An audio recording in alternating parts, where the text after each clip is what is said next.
Bienvenidos amigos al programa institucional de la Secretaría Universidad Somos Todos. Mi nombre es Carmen Betancourt y estaré acompañada como siempre por el profesor José María Enderes Álvarez, secretario de nuestra universidad, llevándoles información de primera mano sobre el acontecer universitario. Nuestro tema central del día de hoy, anteproyecto de ley orgánica del Sistema Nacional de Educación Superior. Y para tratar este importante tema, pues nos acompañan los profesores José Mendoza Angulo y Henry Vargas, dos rectores de nuestra universidad con una amplia experiencia en el campo universitario, investigadores y personas pues muy comprometidas con la institución y con el país, a quienes les agradecemos por supuesto la gentileza de acompañarnos en el día de hoy a ambos. Muchas gracias por acompañarnos. Un saludo muy cordial para dos buenos amigos, profesor Mendoza, rector en el periodo 80-84 y 20 años más tarde, profesor Henry Vargas Contreras, rector también en ese periodo. ¿Cómo nació esta idea que si ya se ha venido plasmando en esas cuartillas sobre el proyecto de ley orgánica para la educación superior, para un nuevo sistema de educación superior? ¿Dónde nace esto? ¿Quiénes participan en estas primeras discusiones? Vamos a hacer un poquito de historia. José. Bueno, esta ha sido una preocupación que uno tendría que empezar por decir constante y permanente, es decir, de qué manera hacer frente a un problema que existe prácticamente desde 1970, cuando se hizo la única reforma que resultó exitosa, vamos a decir, a la ley de universidades. Desde entonces hasta acá han habido cerca de 20 intentos de reforma de la ley de universidades. Todas han fracasado. Entonces uno sentía como que había algo pendiente, que había algo que era necesario de alguna manera encarar en algún momento. Y aparte de esta cuestión de tipo general, bueno, la flagrante contradicción que en la práctica ha significado una ley que cuando nació se diseñó para la realidad universitaria de 1958, que era en total 8 instituciones de educación superior en Venezuela, a la realidad que tenemos hoy, en donde hay cerca de 180 instituciones de educación superior. Es decir, una ley hecha para un momento que no tiene nada que ver con el momento que nosotros tenemos hoy. Y en tercer lugar, uno tendría que decir que la propia experiencia de las universidades en general y de esta en particular, por tratar de acometer algunas iniciativas de reforma que al final no llegaron a nada. Nosotros tuvimos la oportunidad de recibir aquí al profesor Darcy Ribeiro, un distinguido educador brasileño que vino a Venezuela con una propuesta de reforma universitaria, vino a Mérida, dio algunas recomendaciones.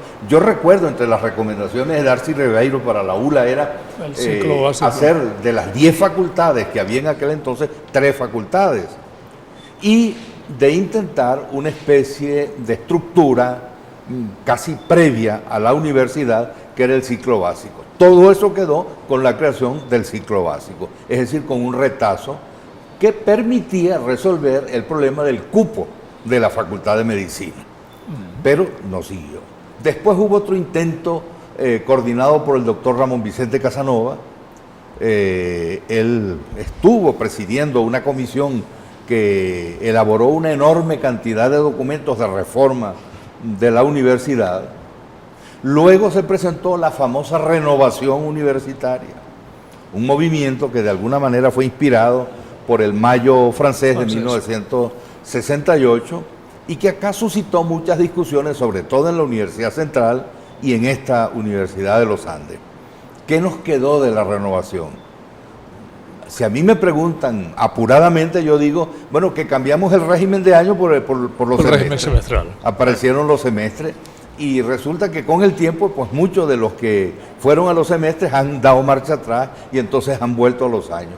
Es decir, que ha habido una serie de intentos. De intentos. Hace aproximadamente unos 4 o 5 años, el grupo de amigos y de compañeros universitarios que nos reunimos en lo que llamamos la tertulia de los martes, dijimos, bueno, ¿por qué no nos ocupamos de mantener una discusión sobre la cuestión universitaria, a ver si tenemos la suerte de poder terminar con alguna propuesta concreta?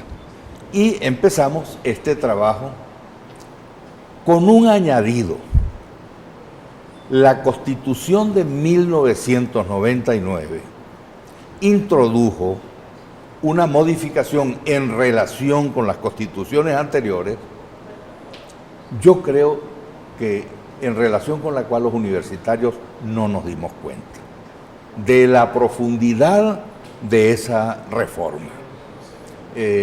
Hay quien atribuye esa reforma al doctor Ricardo Convellas, que fue uno de los constituyentes, un hombre vinculado a la Universidad Central, a la cuestión académica, y que de alguna manera fue el proponente de la reforma que hacía de la autonomía universitaria un principio constitucional.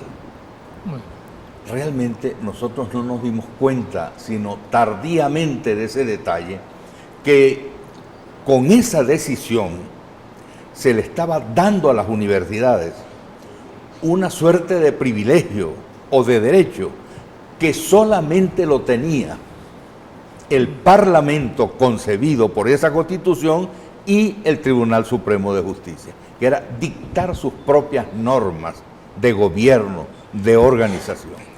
Bueno, estimulados por ese darnos cuenta de esa circunstancia, en lo cual es necesario reconocer, nos ayudó mucho el estudio que hizo el doctor Moisés Troconis Villarreal, un abogado muy distinguido, que fue magistrado del Tribunal Supremo, fue miembro de la Sala Constitucional del Tribunal Supremo, y quien escribió hace cuestión de 3, 4 años un trabajo que lo llamó Introducción a la hermenéutica del artículo 109 de la Constitución, en donde llamaba la atención de que las universidades podíamos apoyarnos en el contenido de ese artículo para no seguir esperando una nueva ley de universidades, sino que cada institución pudiera hacer su propia ley con el nombre de estatuto. Nosotros lo proponemos estatuto autonómico de la universidad. Este es un trabajo de 4 o 5 años, bueno, que finalmente culminó de una manera feliz y que a algunos sorprende, porque trabajar 4 años para escribir una ley de apenas 30 artículos, ahí voy, sí, pues no deja de ser como un contrasentido. Sí. Así es. Henry, en el año 2012, si mal no recuerdo, al presidente Chávez se le presentó una ley, ¿verdad?, para el sistema de educación universitario. A ellos no les gusta que se llamemos esto educación superior.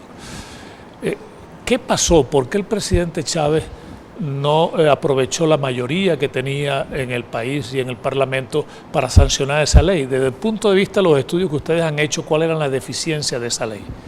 Bueno, mira, yo creo que efectivamente algunos abogados deben haberle manifestado la incongruencia que existía entre ese nuevo precepto constitucional y lo que establecía ese mecanismo, porque en ese proyecto de ley, si lo analizamos detenidamente, lo que se hace es institucionalizar lo que por vía de los hechos viene haciendo la OPSU y el Ministerio y el Ejecutivo en general, violando ese precepto de autonomía, porque cada vez más, como es una queja permanente que oímos en el Consejo Universitario, para poder ejecutar lo que ya está aprobado, hay que cumplir una cantidad de requisitos y una cantidad de normas, pues que de alguna manera desvirtúan toda posibilidad. E impiden que tú hagas un tránsito, digamos, adecuado, ¿no? Afortunadamente, esa ley quedó vetada por el presidente de la República y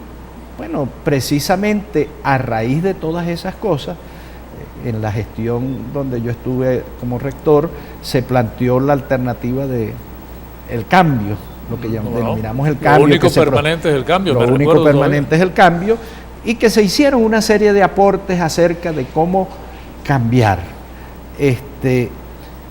Yo diría que en boca de alguna gente dice que somos poco productivos, porque 4 años para producir 30 artículos es como una productividad muy baja.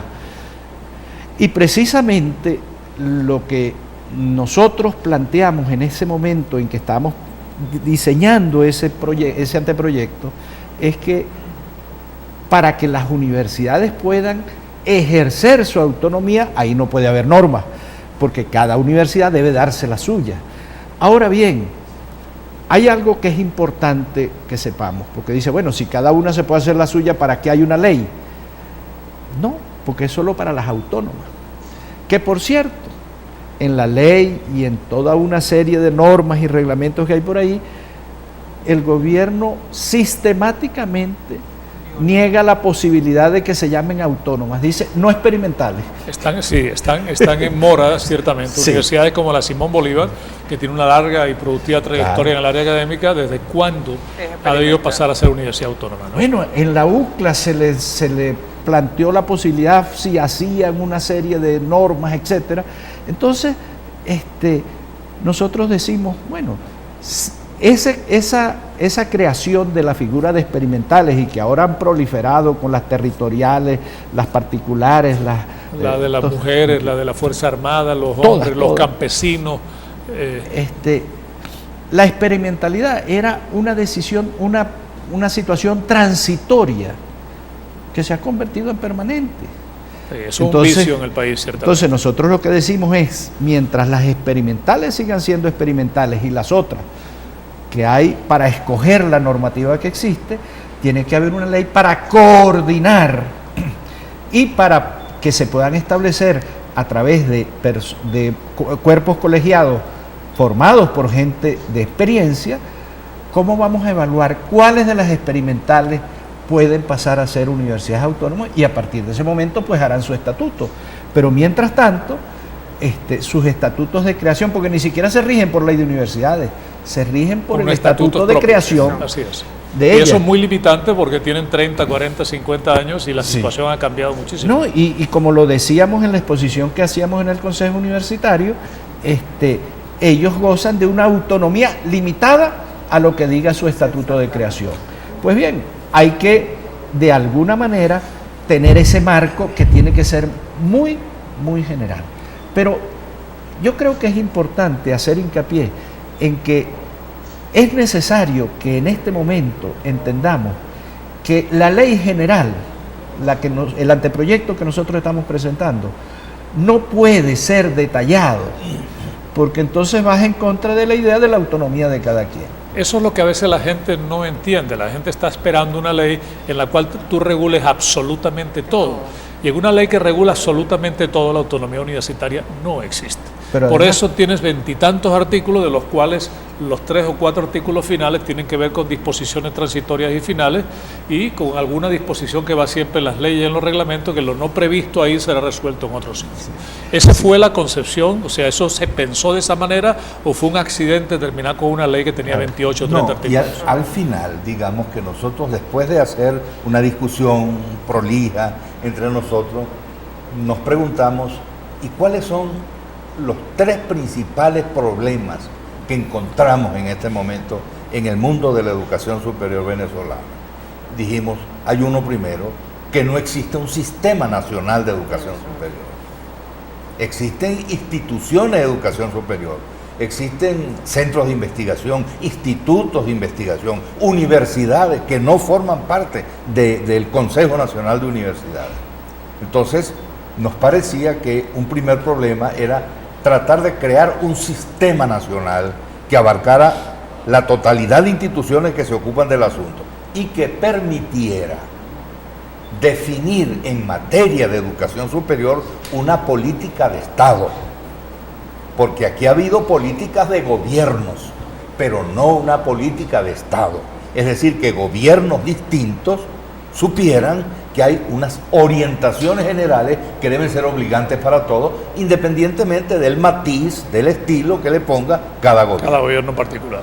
¿Cuáles son esos objetivos? Bueno, nosotros los proponemos, es decir, ser capaces de crear una sólida infraestructura científica y tecnológica que sea la base del progreso futuro de este país. Si eso no se hace en Venezuela, aquí será mentira cualquier progreso que se intente si no somos capaces de crear esa infraestructura. Entonces, ese fue nuestro primer problema. El segundo problema, la cuestión financiera.